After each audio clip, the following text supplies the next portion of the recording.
नमस्कार साथियों कल फतेहाबाद में हरियाणा के मुख्यमंत्री नायब सिंह सैनी जी पहुंचे थे। तो पूरे फतेहाबाद को पता लगा इस बात का कि किस तरीके से भाई मुख्यमंत्री के आने पे क्या क्या चीज़ें हो सकती है जो कि नहीं होनी चाहिए।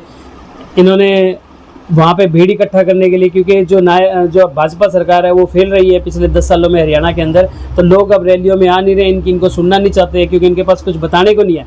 तो इसलिए इन्होंने इस तरीके के प्रोपेगेंडा रचे। इन्होंने सारे स्कूलों की छुट्टियां करवाई क्योंकि इनको स्कूलों की बसें चाहिए थी। इनको बच्चों के भविष्य की तो चिंता है ही नहीं, क्योंकि शिक्षा व्यवस्था तो वैसे इन्होंने बदहाल कर रखी है।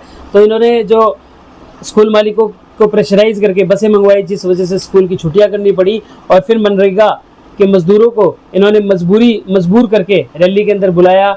जो उनसे जो सुनने में आई है, 7 बजे सुबह 7 बजे इनको इकट्ठा करके एक मनरेगा के मजदूर को इकट्ठा करके इन लोगों ने और कैंटरों में भरकर 7 बजे वहाँ रैली स्थल पर ले जाने का काम किया। और लोग वहाँ भूखे प्यासे मरे पूरे दिन गर्मी के अंदर। लोगों ने बताया कि ना वहाँ खाने पीने की व्यवस्था थी, ना चाय की व्यवस्था थी। लोग अपने खर्चे भी बाजार में घूमते फिरते चाय पानी पी रहे थे। तो इस तरीके से अव्यवस्था पूरे फतेहाबाद के अंदर हुई सिर्फ एक रैली को लेकर। और क्योंकि आम जनता वहाँ नहीं पहुंची, क्योंकि उनका कोई इंटरेस्ट नहीं है भाजपा को सुनने में, क्योंकि भाजपा लगातार झूठे वादे कर रही है। गारंटी नाम को भी इन्होंने जुमला बना दिया है और इसी वजह से लोग वहाँ नहीं पहुंचे।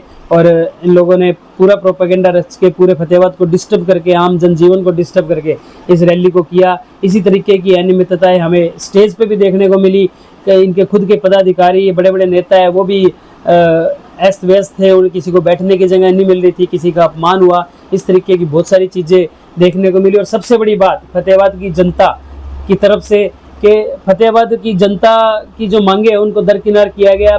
42 मांगे मांगी गई थी, उनमें से 5 मांगों का इन्होंने जिक्र किया। और खुद पिछले 5-10 सालों में कुछ कर नहीं पाए अच्छा फतेहाबाद के अंदर, तो पुरानी सरकार के कामों को ही गिना कर वो अपनी खानापूर्ति करते नजर आए। और इस बात को लेकर अब वो एक सुनने में आया किसी डीपीआरओ को सस्पेंड भी कर रहे हैं अपनी नाकामियों को छुपाने के लिए। वो और अधिकारियों को सस्पेंड करने का काम कर रहे हैं। तो ये एक सरकार जो हमने देखी पिछले 5-10 सालों में, इन लोगों ने सिवाय अपनी जेब भरने के, सिवाय अव्यवस्था के और कुछ भी ये सरकार करने में नाकाम रही। और आज फतेहाबाद की जनता है, फतेहाबाद के जो हालात है वो हम देख सकते हैं किस तरीके से नायब सिंह सैनी के आने से पहले अनाज मंडी की सड़क की, आसपास की सड़कों का है वो इन्होंने पहले भी हमने ये बात बताई थी भाई किस तरीके से लिपापोती करके वो भी खानापूर्ति इन्होंने करी, क्योंकि विकास तो ये कर नहीं पाए। आज फतेहाबाद के अंदर जो पानी निकासी की समस्या है और इस तरीके की बहुत सारी समस्या, अस्पताल की समस्या है, नशा मुक्ति केंद्र की समस्या है। जिस तरीके से आज ये घोषणा कर रहे हैं, 2014 में भी खट्टर सरकार ने, मुख्यमंत्री खट्टर ने